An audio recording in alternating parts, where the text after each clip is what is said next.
the United States has recalled its ambassador from South Sudan after the country's two main leaders failed to form a unity government.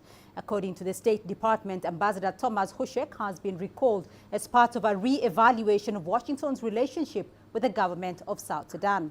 Through his Twitter handle, the Secretary of State, Mike Pompeo, said Washington would work with the region to support efforts to achieve peace and a successful political transition.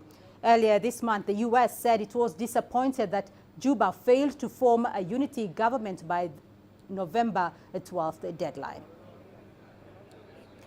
Well, let's discuss this further now, and I'm joined here in studio by Dr. Hassan Khannenje. He's a director of the Horn Institute here in Kenya. Dr. Khannenje, thank you for joining us on Africa Live. The U.S. has expressed its disappointment over the failure to form a unity government in South Sudan. Now, that failure in the formation has not gone down well. Is the U.S. though justified in its anger at the state of affairs in South Sudan?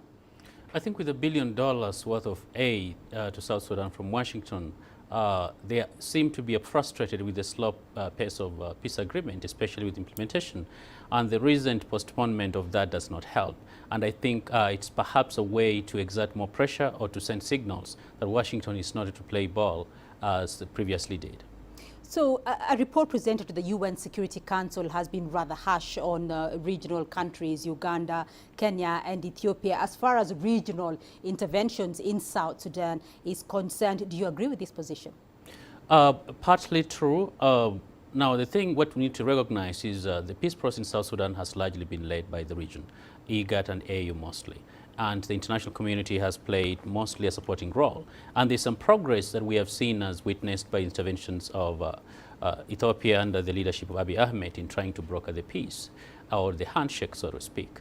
However, I think the region can do more with regard to implementing some of the sanctions, regimes, the travel bans, making sure the parties don't have access to arm themselves in terms of with regard to staying with the arms embargo, and ensuring that they implement measures such as asset freezes, so those parties don't take South Sudan for granted, because so far they're using actually oil money, both parties, to advance causes that are not in line with the interest of most of the people in South Sudan.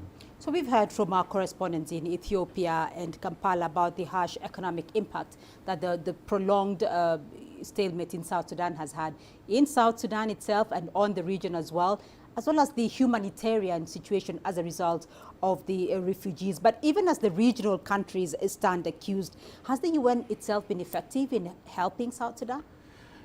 The UN, of course, is supporting this process through regional organizations, and it has a mission, UNMISS, in South Sudan at the moment.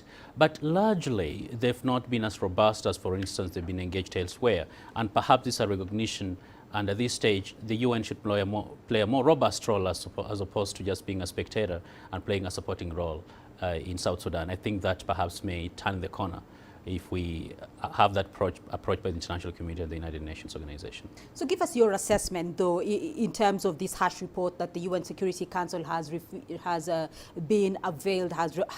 unveiled. Give us your assessment of the actual impact that the interventions of Kenya, Uganda, Ethiopia and other regional countries has had on South Sudan's peace process.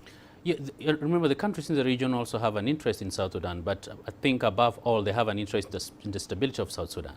Now, the challenge is the regional countries, especially the frontier states, don't have sufficient resources and diplomatic clout to be able to actually make the peace stick. And they're going to need a lot of support and intervention, and some sticks, of course, from the United Nations and major powers to ensure that they actually can advance this goal. But left on their own, the level of resources, diplomatic clout is just not sufficient to be able to bring parties to an agreement. I think it's going to take concerted efforts of the international community to do that.